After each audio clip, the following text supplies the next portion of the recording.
What's going on, everybody? It is BonesCoon here, and welcome back to Lords Mobile. Guys, I realize these days that pay-to-play gear is not impossible to come by through free-to-play methods anymore. And so, I really wanted to explain a bit of an updated free-to-play gear set. Now, I know that a lot of people playing these days aren't as free-to-play as they used to be. Some people spend at least a little bit. And if you spend a little bit, just a tiny bit on gear, then I say that you could still stick with these recommendations. I'm going to go through them.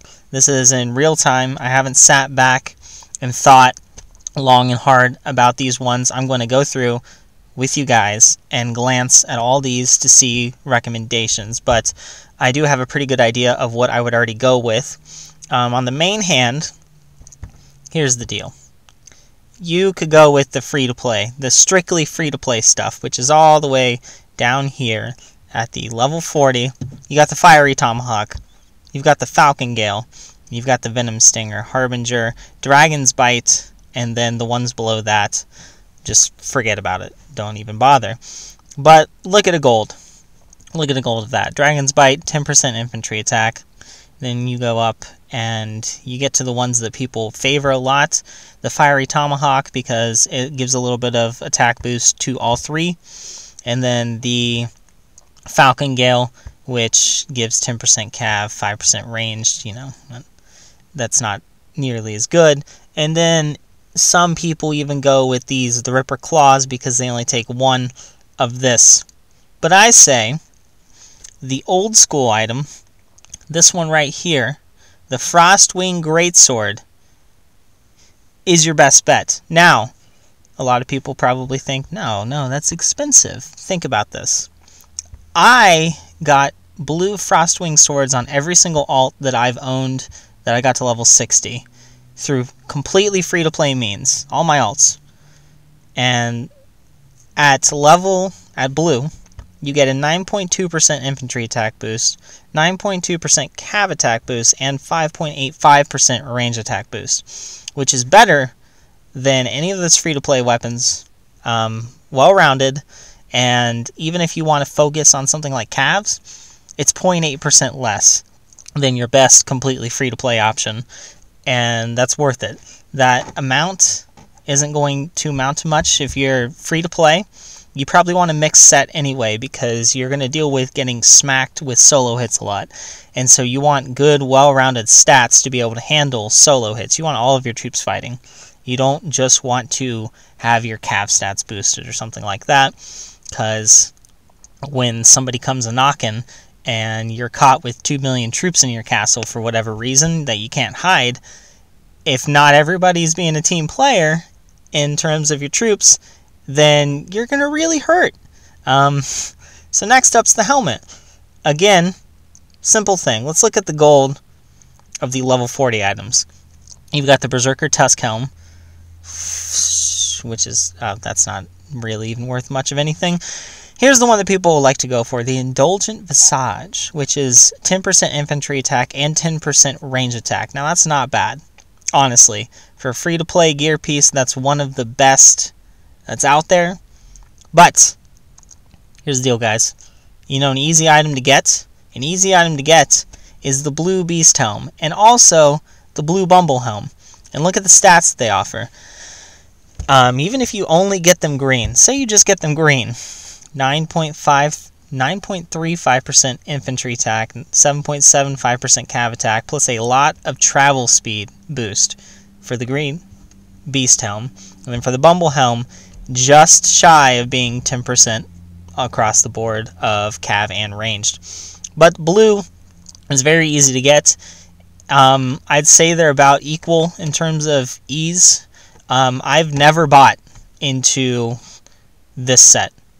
I've gotten some through the Material Madness pack, so I'm going to give it the benefit of the doubt in the fact that I've got all of these right here, but I could just about build a purple one right now without actually directly spending in it, which means that had I not been spending it all on it, blue would probably come across with a good deal of ease. So 14% cav attack, 14% ranged attack for a blue beast helm, 14% infantry, 11.75% cav, and then the travel speed boost. If you're playing defensive, I'd go Bumble Helm. If you're offensive, I'd probably go Beast Helm. Now for this right here, we've got, go down to the gold again. Check this stuff out. The Frostwing armor is easy to build, but it's not that good. I still see some people running around with it, and it's really just not, it's not worth your time.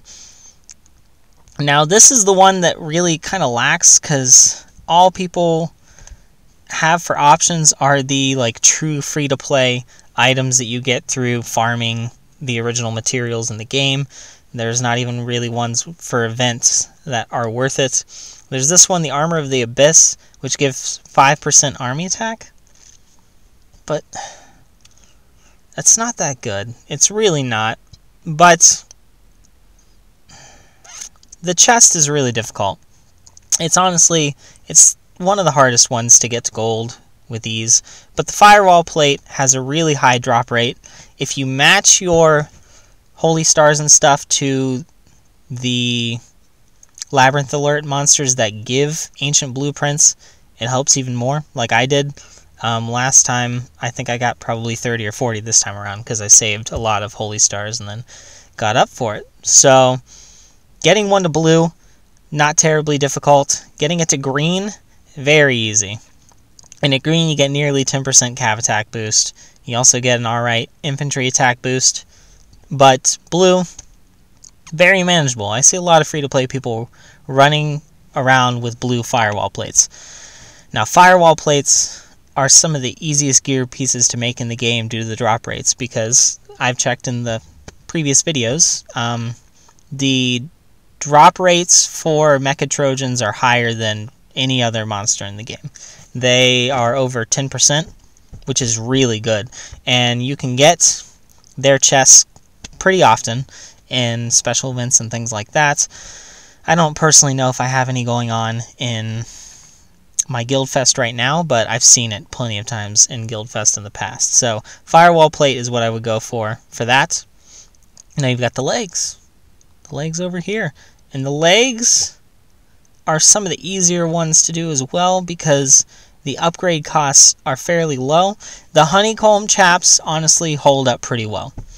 And they are a free-to-play event one, as in you could farm them from hitting the monsters pretty easily, because they don't require any ultra rare items. And then taking them to Mythic, if you want to, isn't terribly difficult as well, but getting those embers is a lot harder. But a gold honeycomb chap will get you to 12% cav attack, 12% ranged attack. Not bad at all. Compared to like blue pay-to-play pieces, the Gargantuan Belt would probably be your easiest bet. 17% cav attack, and then that's really it in terms of attack. So the Honeycomb Chaps holds up pretty well. The Gargantuan Belt is alright, but it's not really gonna do too much until you get to purple. And even then, it only really helps your calves. It doesn't really help you all around.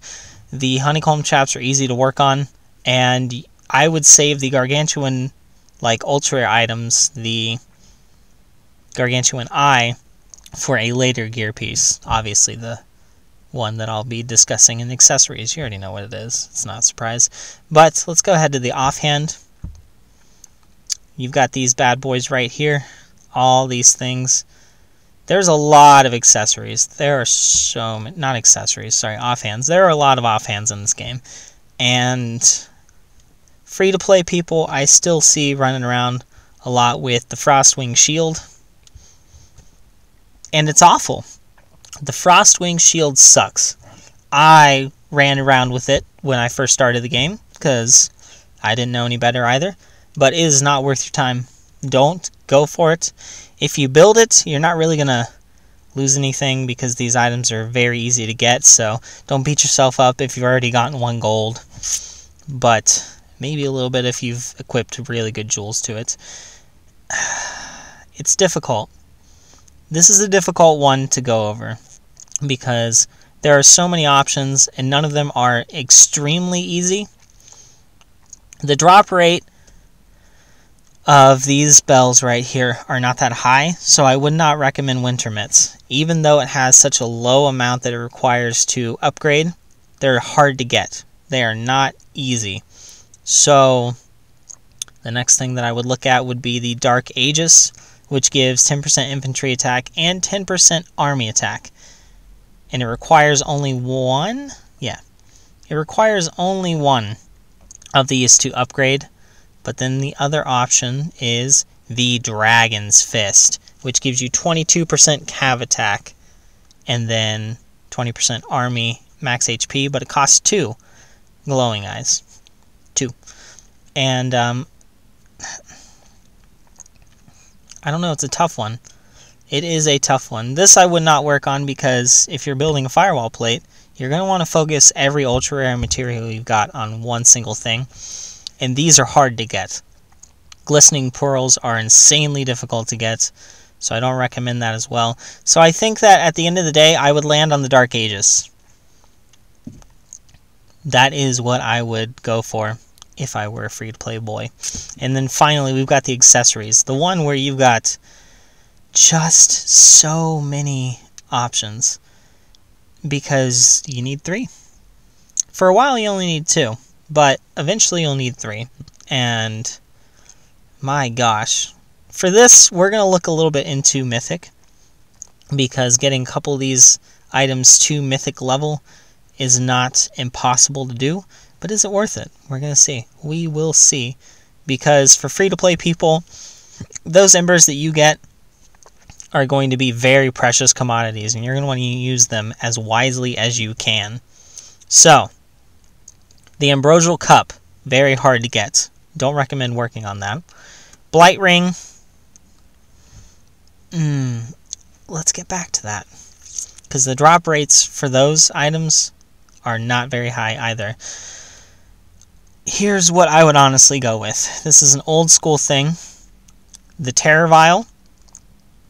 The Fear Drum.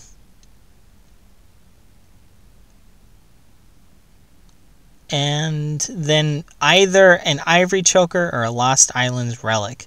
Now, Lost Islands Relic for Mythic, right there, 2 blue embers. Whereas with a Mythic of this one, 5 blue embers.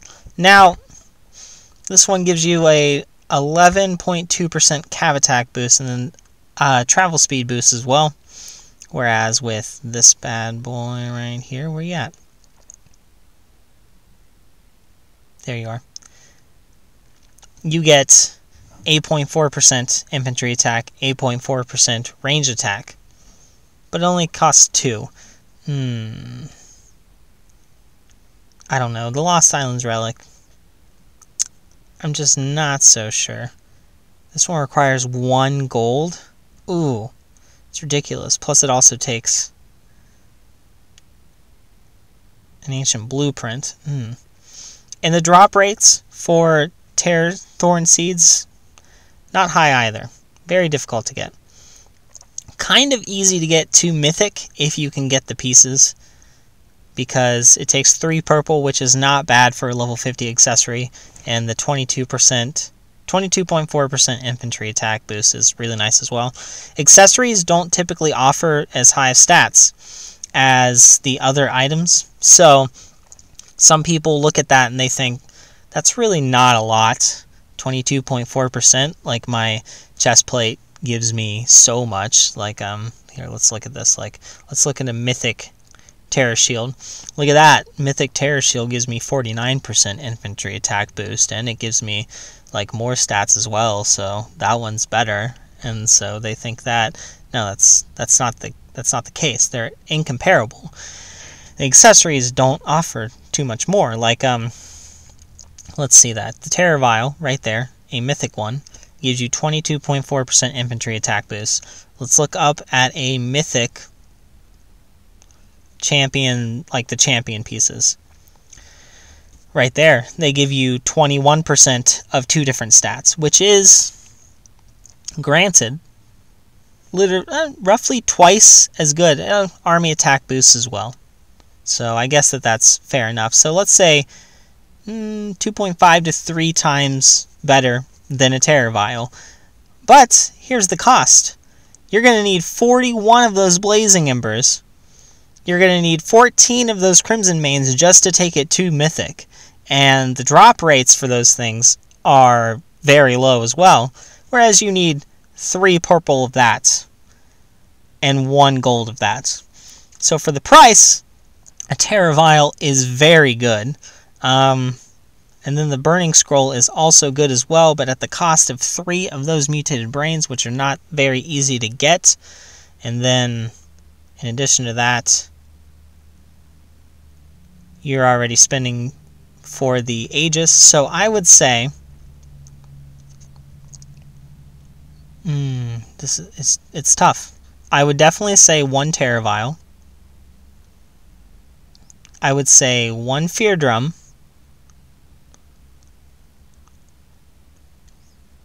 That thing will be easy to take to purple. For free to play, easy, honestly. And the gold production boost, really nice as well. But aside from that, I think it's really up to you guys what you do. You could go, it really depends. I would use the third one to kind of balance out whatever you're lacking in a little bit. If you're lacking in infantry, maybe try for another Terror Vial, but before that, I'd probably go ahead and do a Lost Islands Relic, and then maybe try and take it to Mythic. And then, if you're lacking in Calves, Fear Drum. It's up to you. It really is. If you feel like you can lose a little bit of the stats because you want to be able to upgrade something with ease, perhaps an Ivory Choker. And take it to Gold. Don't take it to Mythic. That thing's not worth taking to Mythic. That's so expensive. But in any case, guys, I'm going to go ahead and end this video here because it's gone in for a while. Those are my recommendations. Leave in the comments below your thoughts and your concerns. Until next video, guys. Bye.